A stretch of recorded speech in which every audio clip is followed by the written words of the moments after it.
네, 오늘 함께 볼 말씀은 구약성경 욥기 1장 1절에서 22절까지의 말씀인데요.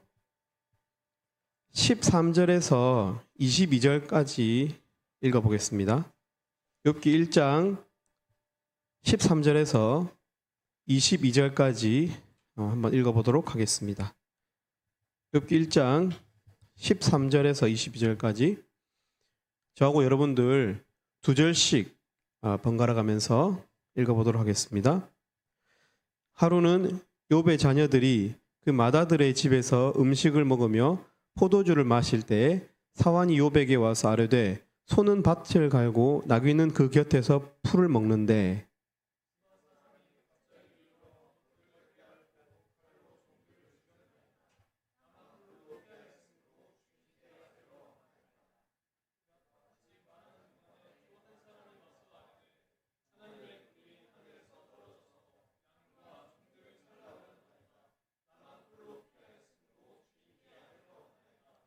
그가 아직 말하는 동안에 또 한 사람이 와서 아뢰되 갈대아 사람이 새 무리를 지어 갑자기 낙타에게 달려들어 그것을 빼앗으며 칼로 종들을 죽였나이다. 나만 홀로 피하였으므로 주인께 아뢰러 왔나이다. 그가 아직 말하는 동안에 또 한 사람이 와서 아뢰되 주인의 자녀들이 그들의 맏아들의 집에서 음식을 먹으며 포도주를 마시는데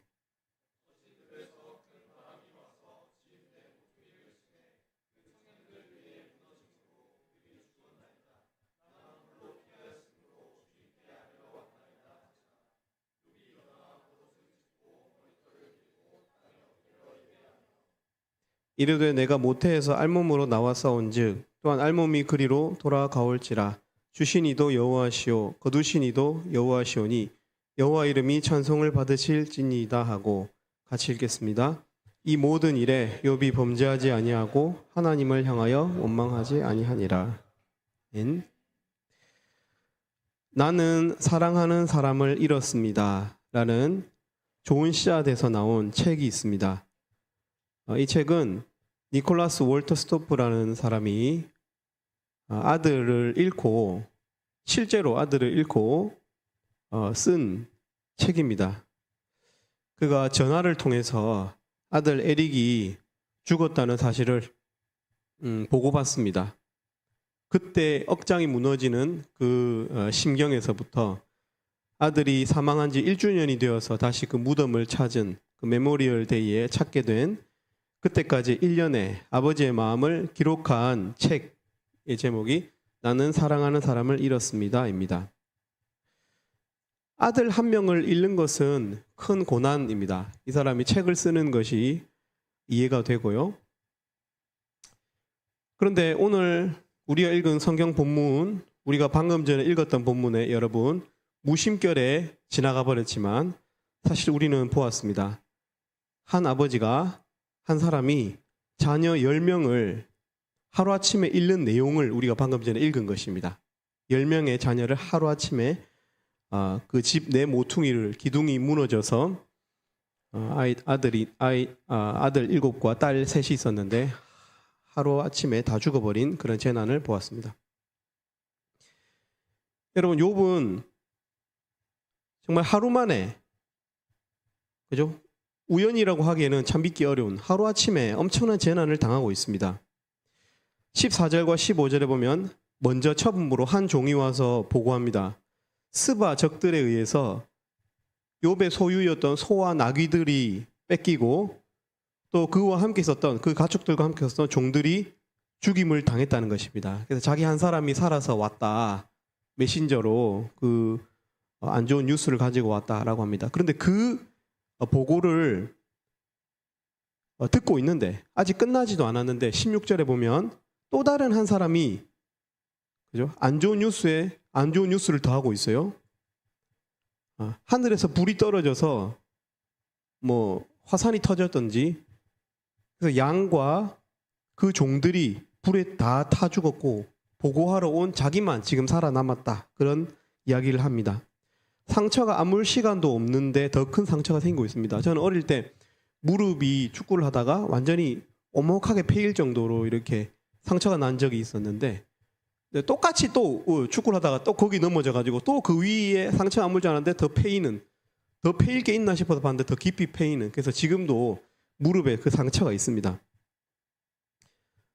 더 아프죠, 그죠? 그런데 그 보고들이 끝나기도 전에 또 다른 사람이 또 옵니다. 17절에 보면은 아까는 스바 적들이었는데 이번엔 다른 편에 있는 갈대아 적이 나타나서 낙타와 함께 있었던 종들을 죽였다라고 보고하고 있습니다. 그게 끝이 아니었습니다.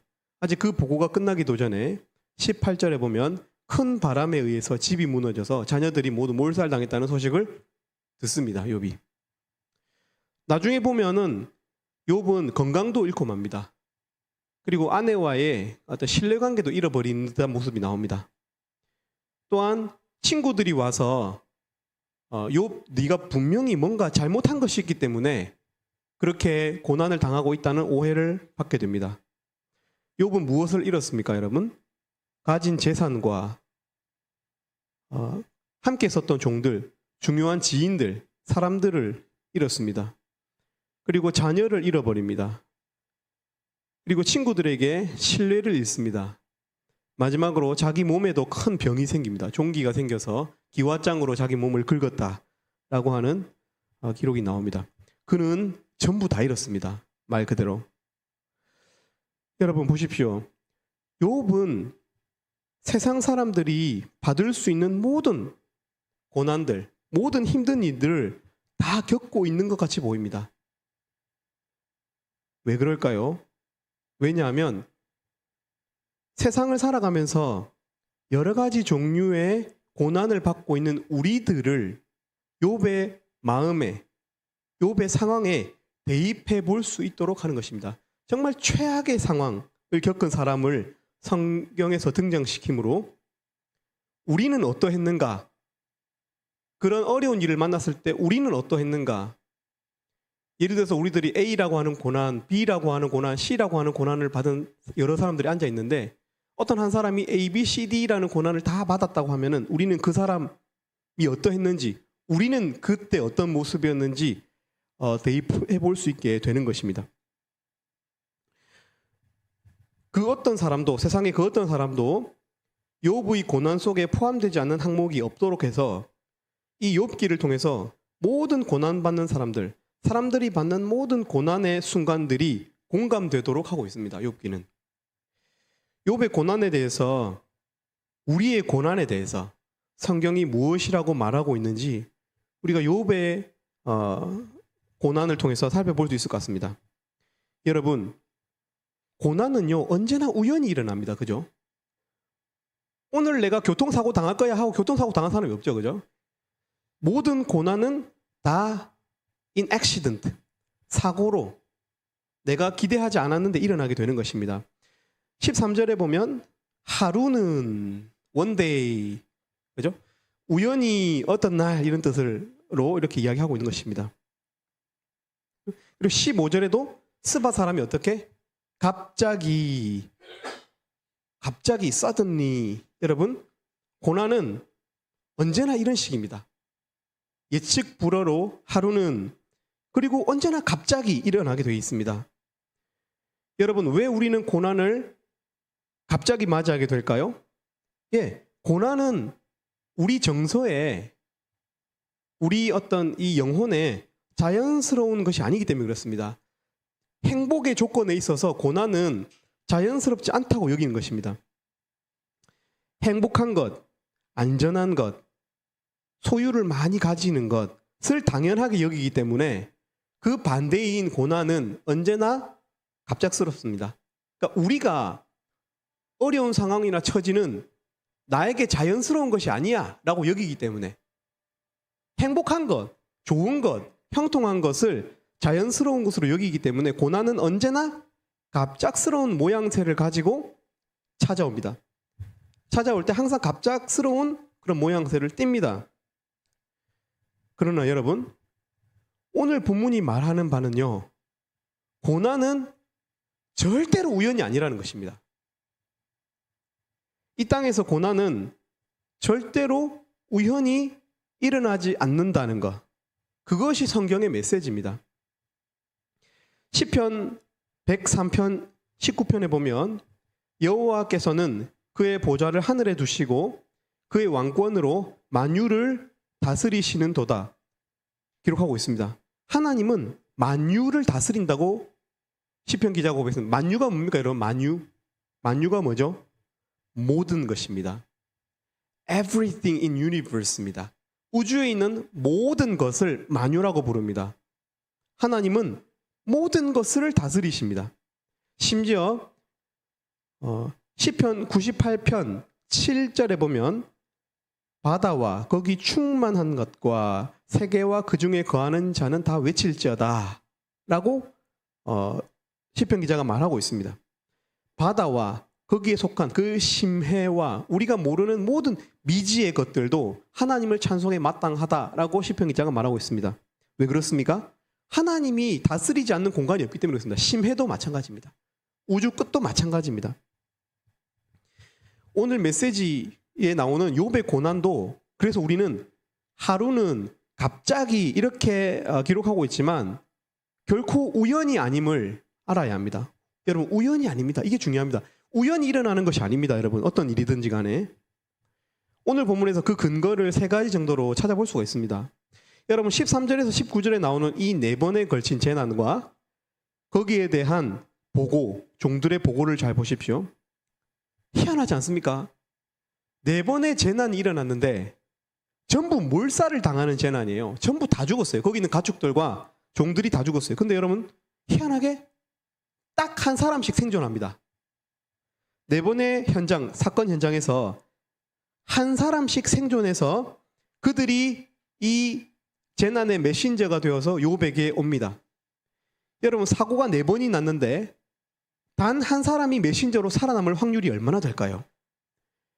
그것도 4번의 연색된 사건에서 꼭 한 사람씩만 살아남을 확률은 극히 드뭅니다. 여러분 이것은 이 고난이, 이 재난이 우연이 아니라는 사실을 성경이 말해주고 있는 것입니다.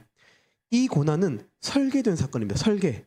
우연처럼 보이지만 사실은 이 고난들이 결코 우연이 아니라고 성경이 이야기하고 있습니다. 두 번째로 이 고난, 이 재난들이 우연이 아니라는 사실을 어떻게 알 수 있을까요? 이렇게 4가지 재난, 사건들이 줄지어 일어납니다. 줄지어. 우연히 한 사건, 한 사건이 독립적으로 일어나는 것이 아니라 이 모든 사건이 하루에 일어났어요. 하루에. 연달아서. 이 말은 이 모든 재난이 공통된 한 설계자에 의해서 계획되었음을 의미하는 것입니다. 3번째 근거는 뭡니까? 성경에 그냥 기록된 메시지가 그렇습니다. 우리 6절에서부터 12절 말씀, 6절에서부터 12절 말씀 한번 다 같이 읽어보도록 하겠습니다. 어떻게 설계가 되었는지 한번 읽어보도록 하겠습니다. 시작. 하루는 하나님의 아들들이 와서 여호와 앞에 섰고 사탄도 그들 가운데 온지라. 여호와께서 사탄에게 이르시되 네가 어디서 왔느냐? 사탄이 여호와께 대답하여 이르되 땅을 두루 돌아다녀 여기저기 다녀왔나이다. 여호와께서 사탄에게 이르시되 네가 내 종 욥을 주의하여 보았느냐? 그와 같이 온전하고 정직하여 하나님을 경외하며 악에서 떠난 자는 세상에 없느니라. 사탄이 여호와께 대답하여 이르되 욥이 어찌 까닭 없이 하나님을 경외하리까? 주께서 그의 집과 그의 모든 소유물을 울타리로 두르심 때문이 아니니까. 주께서 그의 손으로 하는 바를 복되게 하사 그의 소유물이 땅에 넘치게 하셨음이니이다. 이제 주의 손을 펴서 그의 모든 소유물을 치소서. 그리하시면 틀림없이 주를 향하여 욕하지 않겠나이까. 여호와께서 사탄에게 이르시되 내가 그의 소유물을 다 내 손에 맡기노라. 다만 그의 몸에는 내 손을 대지 말지니라. 사탄이 곧 여호와 앞에서 물러가니라. 네. 여기 보면 어떻습니까? 욥의 고난 이전에 천상에서 하늘에서 있었던 천상 회의 장면을 보여주고 있습니다. 여기서 사탄이 하나님에게 청혼합니다. 욥을 고난을 통해서 시험하자고 했던 것입니다. 하나님께서 이것을 허락하셨습니다. 욥의 재난을 내리는 당사자는 사탄, 그리고 이것을 하나님이 허락하고 있는 장면이 나오고 있습니다. 우연히 일어난 사건이 아니라는 것입니다. 여러분. 이 끔찍한 재난이. 여러분, 고난이 절대로 우연히 일어나지 않는다는 메시지, 성경이 말하고 있는 것입니다. 여러분, 우리는 고난과 힘든 일이 하나님으로부터 왔을 것이라고 생각하지 않습니다. 우리는 누구나 다 하나님과 원만한 관계를 원합니다. 그렇기 때문에 불신자라고 하여도 만약 조물주가 신이 계시다면 그 조물주와 자신과의 관계가 원만하기를 바라는 마음이 누구라도 있습니다. 그래서 어떤 힘든 일이 발생할 때는 우연으로 여기고요. 좋은 일이 있을 때는 신이 주신 축복이 아닐까 생각합니다. 그러나 성경이 말하는 메시지는 축복된 일뿐만 아니라 고난의 모든 일들도 좋은 일이나 안 좋은 일까지 하나님이 전부 주관하신다는 그 말을 성경이 하고 싶은 것입니다, 여러분. 우리는 우리에게 일어나는 모든 일에 하나님의 통치가 있음을 믿어야 합니다. 여러분, 그렇게 할 때 우리가 끝내 신앙인으로 살 수가 있습니다. 여러분, 그렇지 않습니까? 전 영역이, 만유가 하나님의 통치 아래 있음을 믿어야 우리는 매 순간 하나님을 의지하고 그분을 의식하고 살 수 있습니다. 우리가 만약, 예를 들어 볼게요. 우리가 만약 부분적으로만 좋은 일만 하나님이 주셨고 안 좋은 일은 그냥 에이 재수 없어 이렇게 우연히 일어났어 라고 생각한다면은 이것은 부분적인 신앙인이 아니에요. 부분적으로 하나님을 인정한다는 것은 그 부분적으로만 신앙인, 부분적으로만 하나님을 신뢰한다는 말이 아니라 사실은 그 사람에게 신앙이 없다는 뜻이에요. 사실은 삶의 모든 영역에서 믿음 없이 살 가능성이 큽니다. 그 사람은. 우리는 하나님보다 우연을 믿을 가능성이 커요. 보이지 않는 하나님보다는 눈에 보이는 우연히 일어나는 일들, 그리고 그 뒤에 있는 물리 법칙들은 믿는 것입니다. 그러나 성경은 눈에 보이는 일들의 이면에는, 즉 6절과 12절과 같은 그런 하나님의 허락하심과 사탄의 괴계가 있음을 성경이 말해주고 있는 것입니다. 여러분, 우리가 살아가는데 믿음이 필요하다는 것을 성경이 말하고 있는 거예요. 우연이 아니라는 거예요. 어떤 액시던트가 우연히 일어나는 것이 아니고 여러분에게 일어나는 인생의 문제들이 우연히 되는 게 아니라는 거예요. 여러분이 이 자리에 있는 것도 좋은 일도 안 좋은 일입니까 혹시? 아니죠, 여러분. 이 자리에 있는 것도 결코 우연이 아니라는 거예요. 여러분에게 있었던 여러 가지 인연들, 일들이 우연이 아니라는 것을 성경이 말해주고 있는 것입니다. 만약 우리가 이 모든 영역에 있어서 하나님의 통치하심을 믿는다면 우리가 고난을 대할 때 그것이 왜 일어났는지 하나님께 물을 수 있습니다. 고난 중에도 하나님의 뜻을 구할 수 있어요. 고난이 우연이 아니라 이 와중에도 하나님을 믿을 때 우리는 기도할 동력을 얻습니다. 그 고난이 왜 자신에게 닥쳤는지 이유는 알지 못하지만 하나님이 내 모든 고난을 아신다는 믿음이 있기 때문에 하나님께 나아가서 기도할 수 있습니다.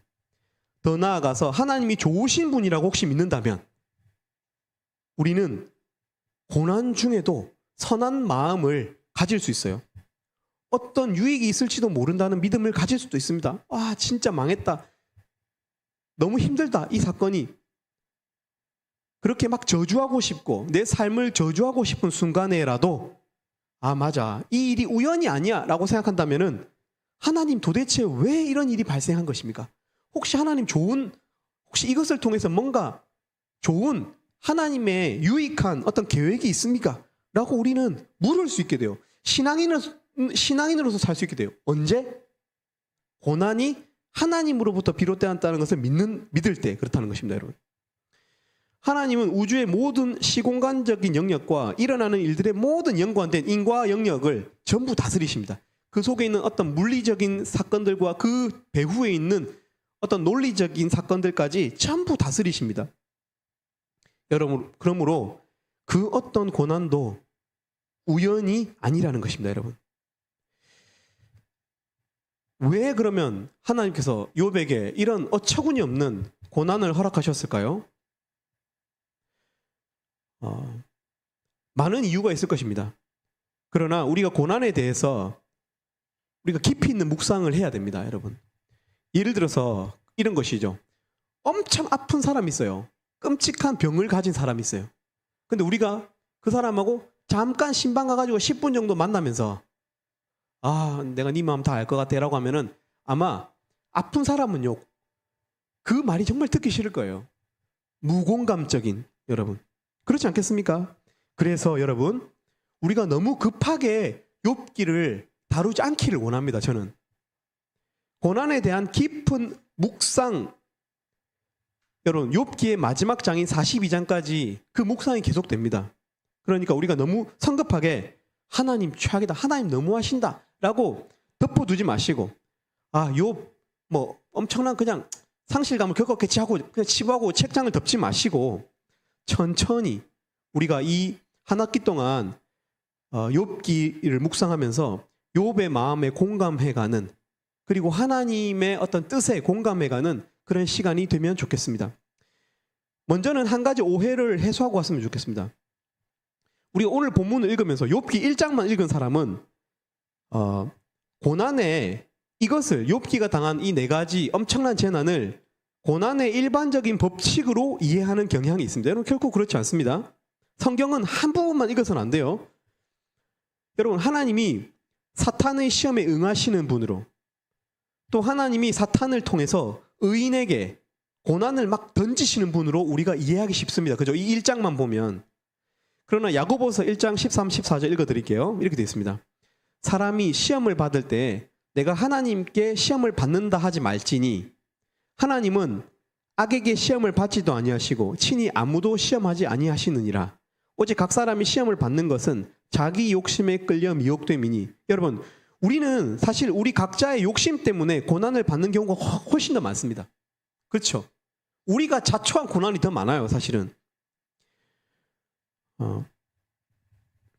그러나 그럼에도 불구하고 하나님께서는 하나님이 나한테 고난을 주셨다, 시험하신다라고 말하는데 대부분은 그렇지 않습니다. 우리 자신의 욕심에 이끌리기 때문에, 미혹되기 때문에 사실 받는 고난이 많습니다.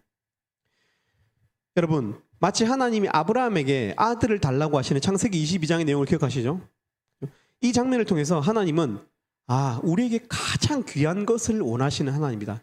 내 중심을 원하시는 하나님이다. 내 심장을 원하시는, 그만큼 우리를 원하시는 하나님이라는 사실을 우리가 교훈으로 알아들을 수 있지만, 우리가 매 순간 예배 드릴 때마다 자녀를 가지고 가야 된다, 이런 뜻은 아니죠. 그죠? 그런 것처럼 욥기 1장의 고난도 그런 측면이 있다는 것입니다. 이 욥기 1장에 나타난 이 사건은 단회적으로 마치 아브라함이 아들을 하나님께 드리는 그 장면처럼 성경 속에서 일회적으로, 단회적으로 나타난 메시지가 있는 사건이라는 사실입니다. 그러니까 우리가 오늘 본문을 통해서 고난이 어떤 것인지, 하나님께서 고난을 통해서 우리에게 무엇을 가르쳐 주시는지, 욥의 이 사건을 통해서 무엇을 가르쳐 주시는지를 우리가 살펴보는 것이 유익하죠. 그냥 하나님에 대해서 불신하기 시작하면 안 된다는 거예요. 하나님 그런 분이 아니라는 거예요, 여러분. 그러나 욥에게는 이런 고난을 허락하셨어요. 그것도 사실입니다, 여러분. 끝까지 읽어봐야 돼요. 그래서 욥기는 여러분 1장만 읽고 덮으면 큰일 납니다, 여러분. 하나님을 굉장히 오해하게 되죠. 여러분 오늘 본문을 통해서 욥의 이 고난을 통해서 성경이 무엇을 가르쳐 주려고 하고 있을까요?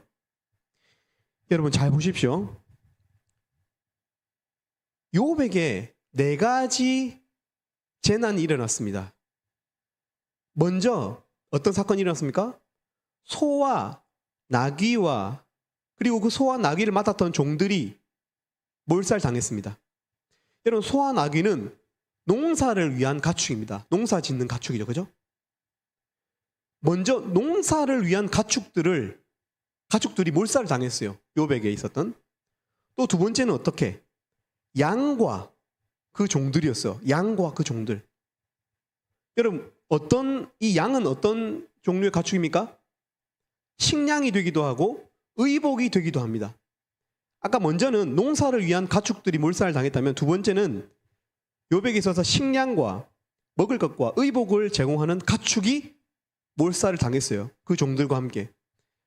세 번째는요, 낙타와 종들입니다. 낙타는 이동을 위한 가축입니다. 이동. 중요도가 점점 더 중요한 쪽으로 오고 있어요. 여러분 고대 유목민들에게는 이동이 더 중요합니다. 생존을 위해서는 이동이 더 중요해요. 당장 먹는 것보다 이동을 통해서 먹는 것을 공급받을 수 있거든요.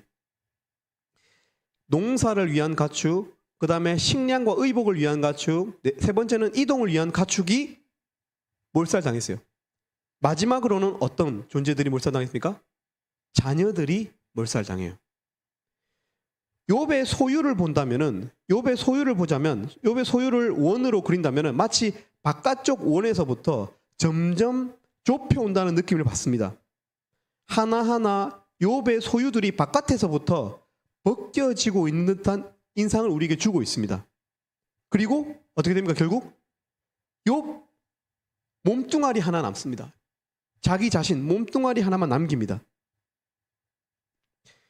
여러분, 성경이 무엇을 말하려고 하는 걸까요? 여러분, 성경이 말하려고 하는 것은요, 욥이 자기 것이라고 여겼던 것들이 사실은 자기 것이 아님을 보여주려고 하고 있는 것입니다. 욥이 가졌던 그 많은 소유가 욥의 것이 아님을 보여주고 있는 것입니다. 원래 우리는 하나도 가진 것이 없는 존재라는 사실을 성경이 말해주고 있는 것입니다. 우리가 가진 것은, 우리가 소유한 것은 전부 원래 우리 게 아니고 전부 더해진 것이라는 것, 공급받은 것이라는 것, 하나님께서 주신 것이라는 그 메시지가 나타나고 있는 것입니다. 오늘 본문은 고난을 통해서 더해진 것들을 다시 빼버리심으로 욥이라는 사람은 그 존재를 제외하고는, 사실은 나중에 보면 그 몸도 어떻게 됩니까? 건강도 잃어요. 자기 몸뚱아리도 잃습니다, 여러분. 그래서 사실은 욥의 몸까지, 욥이라고 하는 그 영적 존재를 제외하고는 나머지가 전부 주어진 것임을 보여주고 있습니다. 그래서 욥이 나중에 어떻게 고백합니까? 21절에 내가 모태에서 알몸으로 나왔다. 내가 두르고 있었던 그 좋은 옷들과 내가 소유하고 있었던 그 수많은 스펙들과 재산들은 내게 아니다는 거예요. 내가 모태에서 알몸으로, 적신으로 나와싸운즉 또한 알몸이 그리로 돌아가올지라. 주신 이도 여호와시오, 거두신 이도 여호와시오니. 주시고 또 찾으시는 분이 여호와이시니 여호와의 이름이 찬송을 받으실지니이다. 이렇게 고백합니다. 여러분, 욥이 2절에 보면은, 2절 보세요, 여러분. 욥의 자녀가 몇 명입니까? 아들 7과 딸 3, 10명이었어요. 욥의 자녀들이 10명이었어요. 여러분, 양과 낙타가 몇 마리입니까? 3절에 보면 양이 7천, 낙타가 3천 마리입니다. 합치면 몇 마리죠? 10,000마리죠. 자녀는 10명이고 양과 낙타는 10,000마리고 소는 몇 마리입니까? 500결이죠. 결이가 뭐죠? 쌍을 말해요. 쌍. 페어예요. 그러면 500결이는 몇 마리예요? 1,000마리죠. 근데 이거를 갖다가 결이라는 단어로도, 결이라고 하는 단위로도 세기 때문에 소는 소 500결이와 암나귀 500마리를 합치면 또 숫자가 몇입니까? 1,000이죠. 숫자 10 찐법 10이 계속 반복되죠. 10이 반복됩니다. 10의 제곱이 반복되죠. 그죠? 성경에는요, 의도적인 숫자들이 몇 개 있습니다, 여러분. 숫자 2는 증인의 숫자입니다. 증인의 숫자. 숫자 3은 하나님을 닮은 완전수입니다. 6은 하나님을 흉내내는 사탄의 숫자라고도 불립니다. 그게 바로 이제 넘버로즈라고 이제 숫자 신학이라는 것이 있습니다. 여러분, 10이 뭘까요? 10. 완전수이면서 또 동시에 하나님께서 피조물에게 주시는 수입니다, 여러분. 선물의 숫자가 10입니다, 여러분. 성경이 지금 무엇을 말하고 있는 거예요? 욥이 가졌던 것을 뺏기면서, 가졌던 것을 도로 뺏기면서 우리는 고난이라고 부르고 있어요. 그러나 사실은 그게 원점이라는 거예요. 고난을 통해서 하나님께서 뭘 말씀하시는 거죠? 하나님 사실 다 준 거라는 거예요. 우리 건강도, 우리 자녀도, 우리 모든 소유도 하나님이 주신 거라는 거예요. 그렇다고 해서 하나님이 이 욥의 고통을 지금 공감 못 하시는 그런 분이 아니에요. 나중에 보면 이 모든 것이, 이 오늘 욥의 소유 전부가 원래는 하나님께서 주신 것이라는 메시지를 우리에게 말하고 있습니다. 욥의 고난을 통해서 우리가 가진 모든 것이 사실은 하나님에게서 온 것임을 말하는 것입니다. 여러분, 사탄이 왜 욥을 시험해 보자고 했을까요? 하나님에게? 우리 8절 말씀 한번 읽어볼까요? 8절 말씀. 8절 말씀 한번 읽어보도록 하겠습니다. 시작. 여호와께서 사탄에게 이르시되 내가 내 종 욥을 주의하여 보았느냐? 그와 같이 온전하고 정직하여 하나님을 경외하며 악에서 떠난 자는 세상에 없느니라. 9절도 사탄이 여호와께 대답하여 이르되 욥이 어찌 까닭 없이 하나님을 경외하리이까? 네. 네, 여러분, 욥은 온전한 자, 정직한 자, 하나님을 경외하여 악에서 떠난 자라고 하나님께서 말씀하고 계십니다. 하나님께서 네가 내 종 욥을 주의하여 보았느냐라고 물어보십니다. 여러분, 어떤 인간도요, 처음에 그 말에는 속을 수 있어요. 그 겉모습에는 속을 수 있어요. 그러나 주의하여 관찰했을 때 털리지 않을 인간이 없어요. 그죠?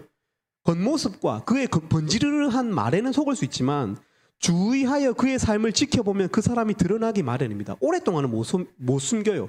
행동으로 숨기기는 어렵습니다. 그러나 욥은 그의 행위가 완전하였기 때문에 주의하여 보아도 털 것이 없는 인간이었어요. 온전한 사람이었다는 거예요. 근데 사탄이 뭐라고 말합니까? 우리 9절에서부터 11절까지, 9절에서부터 11절 한번 읽어보도록 하겠습니다. 시작. 사탄이 여호와께 대답하여 이르되 욥이 어찌 까닭 없이 하나님을 경외하리까? 주께서 그와 그의 집과 그의 모든 소유물을 울타리로 두르심 때문이 아니니까. 주께서 그의 손으로 하는 바를 복되게 하사 그의 소유물이 땅에 넘치게 하셨음이니이다. 이제 주의 손을 펴서 그의 모든 소유물을 치소서. 그리하시면 틀림없이 주를 향하여 욕하지 않겠나이까? 네. 여러분, 사탄이 이렇게 말하고 있는 겁니다. 이 세 구절에서 핵심적인 단어는 까닭 없이입니다. 까닭 없이. 까닭 없이. 사탄이 하나님께 이렇게 반문하는 겁니다. 욥이 아무 이유 없이, 까닭 없이 하나님을 경외하는 것이 아닐 겁니다. 이런 겁니다. 만약 하나님이 그의 모든 소유물을 울타리로 두르심 때문이 아니라면, 그러니까 하나님께서 그의 소유물을 모두 치면 틀림없이 그가 하나님을 욕할 거다, 하나님을 저주할 거다, 이렇게 사탄이 이야기하고 있는 거예요. 여기서 중요한 단어는 까닭 없이입니다. 하나님은, 욥이 하나님을 경외하는 자, 경외라는 말은, 여러분, 경외라는 말은 칼빈 주석에 의하면 경외라는 말은 두려움 가운데 사랑한다라는 뜻입니다, 여러분. 그를 매우 존경하고 심히 존경하고 심히 그를 귀하게 여기기 때문에 두려운 마음이 있는 거예요. 우리가 엄청 그 사람을 존경하면은 떨리게 되어 있습니다. 가까이만 여기지 않아요. 가까이 여기면 반드시 우리가 무례해지기 마련이거든요. 근데 심정적으로는 매우 가깝고 그 사람을 가까이 하고 싶지만 그 사람을 매우 존경하면 두려운 마음을 같이 갖게 돼요. 여러분, 이게 바로 경외라는 단어입니다. 욥은 하나님을 매우 두려워하면서도 매우 사랑했어요. 그런데 사탄이 이렇게 말하는 거예요. 욥이 하나님을 경외하는 이유는, 욥이 하나님을 사랑하는 이유는 하나님이 주시는 복 때문이라는 거예요. 까닭 때문이라는 거예요. 복이라는 조건 때문이라는 거예요. 소유 때문이라는 거예요. 소유라는 축복 때문에 그가 경외한다는 것입니다. 그러니까 이제 결론에 이르렀습니다. 결과론적으로 욥의 시험과 고난을 통해서 지금 어떤 하나님과 사탄의 딜이 있었던 것입니까? 과연 아무 조건 없이, 아무 까닭 없이 사람이, 피조물이, 인간이, 예배자가, 우리가 하나님을 사랑할 수 있는가? 혹은 나에게 최악의 사건들이 일어난다 하여도 하나님을 사랑할 수 있는가? 어떤 축복이나 조건 때문이 아니라 하나님 존재 자체를 우리 예배자들이, 우리 피조물들이, 영적인 자녀들이, 믿는 자들이 하나님을 사랑할 수 있는가? 여러분, 그것 때문에 욥에게 이 엄청난 재난이 닥쳐왔어요. 여러분 궁금하지 않습니까? 궁금하잖아요. 여러분 여러분 자신 한번 시험해 보세요. 여러분 만약에 여러분에게 정말 하나님께서 최악의 재난과 최악의 고난을 하나님이 직접 집행하진 않았어도 집행했으면은 하나님 우리 믿을 수 있을까요? 사탄의 손을 통해서 집행이 되었고 하나님 그걸 단지 허락하셨는데 여러분에게 이 정도의 재난이 찾아오는데 하나님을 저주하지 않고 경외하고 사랑할 수 있겠습니까, 여러분? 사탄은 절대로 그럴 수 없을 것이다 하는데 딜을 한 거고요. 하나님은 욥을 믿으신 거예요. 욥을 신뢰하신 거예요. 여러분, 만약 이런 사람이 존재한다면 모든 믿는 자들은 핑계할 수 없어요.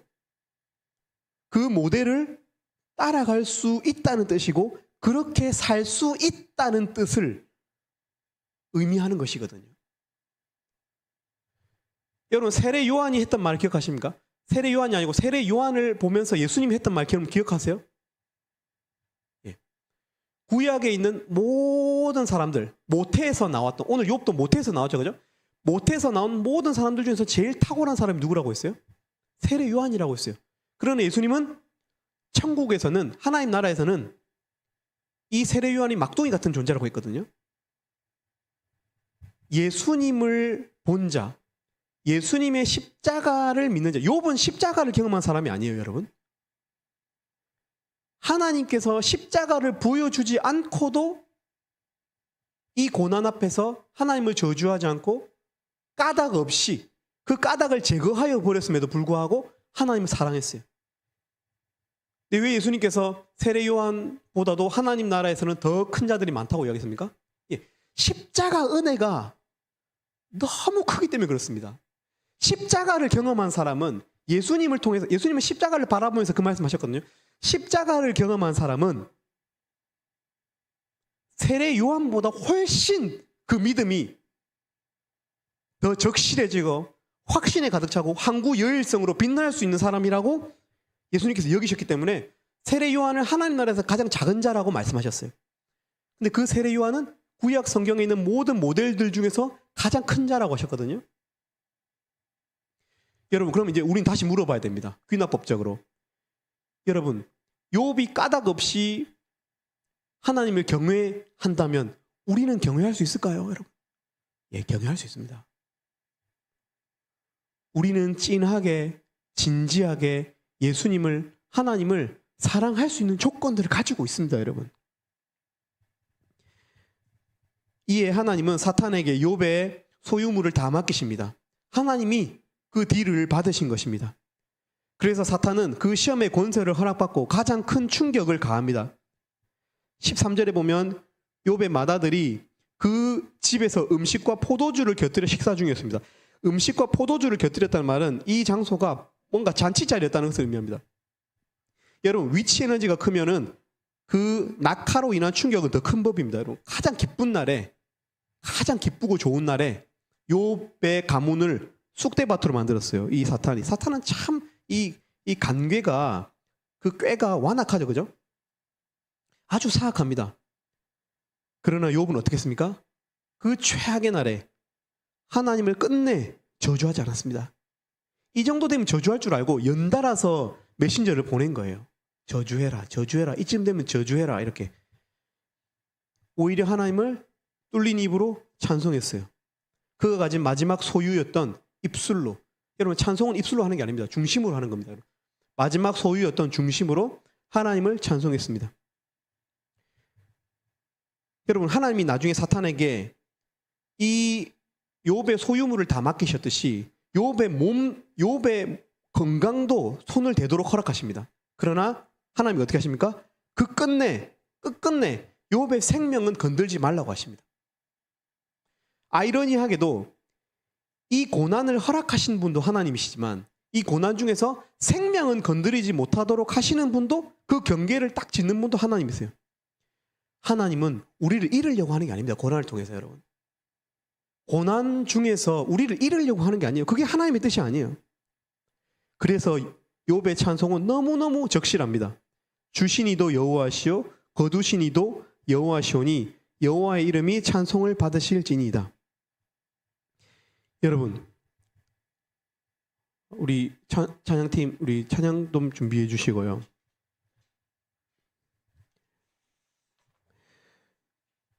여러분, 욥은요 이미 의인이었어요. 그죠? 욥은 이미 온전한 자다라고 성경이 하나님을 경외하는 자, 온전한 자, 정직한 자라고 성경이 기록하고 있습니다. 여러분, 그러나 욥은 너무 재산이 많고 가진 것이 많았기 때문에 이 세상에서 고난당하는 사람들에게, 가난한 사람들에게, 자녀를 잃은 사람들에게, 아픈 사람들에게 공감 능력을 갖지 못한 불완전한 의인이었어요, 여러분. 그렇지 않습니까? 여러분, 이 세상에는 아무 이유 없이 태어나면서부터 고난받는 사람들이 있어요. 세상은 그렇게 설계되었습니다. 부모로부터 DNA를 전수받고요. 부모의 재산 수준에 따라서 자녀들의 재산 수준이 어느 정도 결정이 됩니다. 태어나면서부터 고난받는 사람도 있어요. 그래서 이 세상은 반드시 공감으로 가득 찬, 공감하는 사람들로 가득 찬 세상이 되어야 마땅합니다. 왜냐하면 그 이유도 알지 못하고 고난받는 사람들이 천지이기 때문에 그렇습니다. 그러나 안타깝게도 우리는 경험하지 않고는 온전히 절대로 그 아픈 자들에게 공감하지 못하죠. 여러분, 로마서에 보면은 무감한 것도, 무정한 것도 죄입니다, 여러분. 무공감적인 것도 죄예요. 그래서 사이코패스적인 어떤 그 성향들은 사실 공감하지 못하는 능력이잖아요. 그렇다고 여러분들이 공감하는 능력이 좀 떨어지고 그런 성향을 갖고 조금 INTJ, 그건 아니겠지만 꼭, 네, 그런 여러분 성향을 갖고 있다고 해서 여러분이 죄인이라는 뜻은 아닙니다. 우리는 모두가 다 공감에 약합니다. 자기 중심적 공감을 하게 마련입니다. 그러나 하나님은 욥에게 고난을 허락하시면서 욥은 고난받는 자들의, 태어나면서부터 알지 못하는 이런 불의한 고난을 받는 자들의 공감할 수 있는 불완전한 의인에서 완전한 의인으로 빚어가십니다. 그래서 욥기에서 가장 그 유명한 구절이 있죠. 하나님께서 나를 단련하신 후에는 내가 정금과 같이, 순금과 같이 나아오리라 하는 말씀이 있습니다. 여러분. 고난은 사람을 빚습니다. 열은 사람을 순진하게 만들고 온전하게 만드는 경향이 있습니다. 우리 개개인들이 어떤 고난 가운데 성장했는지 저는 알지 못합니다. 여러분들의 고난을 당연하다고 말하고 있는 것도 아닙니다. 여러분, 저는. 그러나 세상에는 우리가 알지 못하지만 하나님께서 허락하시는 여러 가지 고난이 있습니다. 그러나 여러분, 그 고난 중에 선하신 하나님께 나아가서 기도할 수 있는 동력을 욥기를 통해서 얻을 수 있는 여러분들 되면 좋겠습니다. 그리고 또한 우리가 말로만 사랑한다고 하지 말고 정말 그 고난받는 사람들, 아픈 사람들, 여러 가지 약한 스펙들을 우리가 보면 알 수 있잖아요. 그죠? 그것에 온전히 마음으로 진정성 있게 공감하는 우리 ESF 형제자매들 되었으면 좋겠습니다. 우리 시간 찬양 한 장 하나님께 올려드리고 마치도록 하겠습니다. 고난을 생각하면서 또 이 가운데 하나님께서 주시는 메시지를 생각하면서 우리 마음으로 이 찬양 함께 해보았으면 좋겠습니다. 주 이름 찬양 풍요의 강물 흐르는 부요한 땅에 살 때에 주님 찬양, 우리가 형통할 때도 이렇게 찬양했으면 좋겠습니다. 또한 주 이름 찬양 거칠은 광야와 같은 인생길 걸어갈 때도 주님 찬양해. 광야에서도 주님을 찬양하고 모든 축복 주신 주님 찬양하리. 어두운 날이 다가와도 난 외치리.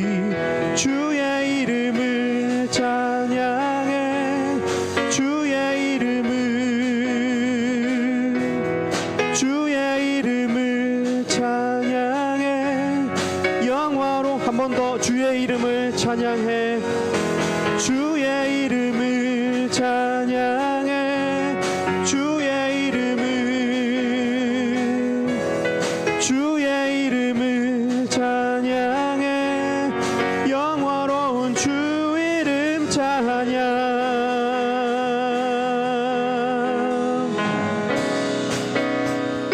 우리 찬양의 가사처럼 우리 하나님 앞에 우리가 형통할 때도 또 고난 중에도 하나님을 진정으로 진심으로 찬양하는 우리들 되면 좋겠습니다. 주 이름 찬양. 주 이름 찬양. 햇살이 나를 비추고 만물이 새롭게 될 때 주님 찬양해. 주 이름 찬양. 주 가는 길 험할지라도 가는 길 고통이 따를지라도 고통이 따를지라도 주님 찬양해. 모든 축복 주신 주님 모든 축복 주신 주님 찬양하리. 어두운 날이 다가와도 난 주의 이름을 찬양해.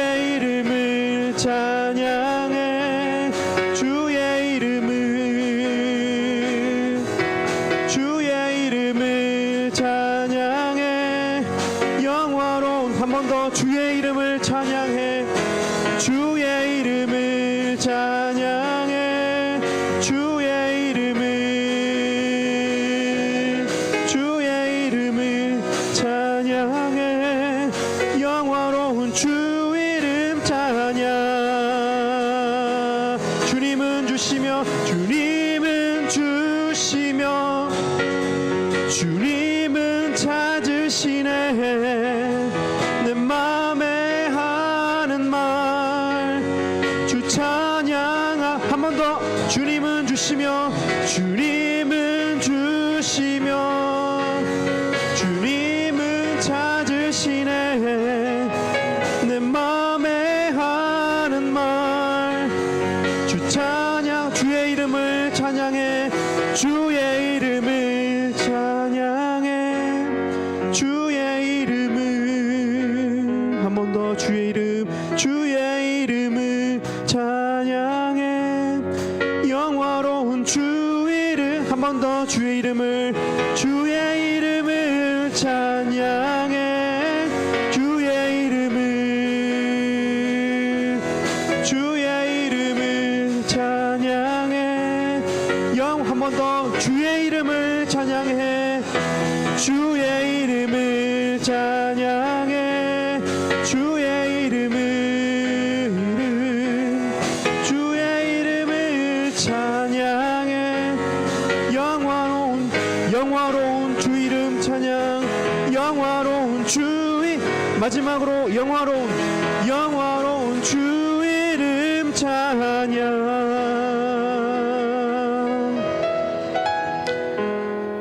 제가 기도하고 마치도록 하겠습니다. 하나님 아버지,